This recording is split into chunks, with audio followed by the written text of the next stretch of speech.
রিখলে কোনো কিছু করবো কিনা রিখলে কোনো কিছু করবো কিনা। আচ্ছা আমার হাতের অবস্থা ভালো না, আমি কি তোকে দায়িত্ব দিয়ে আমাকে তোকে 500 টাকা নেড়ে 500 টাকা দিতে হবে? ঠিকই আছে, এটা তো তখন একটা ঝামেলা হয়ে যাবে না? একটা ঝামেলা আছে, এটা তো সমস্যা। আর এগুলা জিনিস থাম, যার সাথে চলবি ওকে মিথ্যা কথা করলে ওর সাথে চলে লাভ নেই। না, ছল চাদরি বুঝিস? ছল চাদরি বুঝিস? কথা ছড়। আমি তো শুন, আমার কাছে টাকা নাই, আমি তোকে বললাম আমার কাছে টাকা নেই। হ্যাঁ, আমি যদি আমি তোকে এই দিছি দাদা এই দিছি দাদা, তাহলে তো 2 নম্বর হয়ে যাবে। শুন আত্মঘাতী বোমার চাইতে ফুটা বোমা বেশি ভালো। তুই আমার সামনে যা ভাড়াম করে ফুটে দিবি, কত ভালো লাগলো না? কিন্তু যদি নাই করিস তাহলে ঝামেলা নাই। এটা হলো বড় ব্যাপার নয়।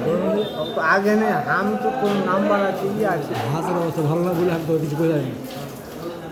আমি তো মনে করেন যে এয়ারলাইনে বসে আর না কি করবো? বসবো না তো অবশ্যই, কী করে খাবে রে?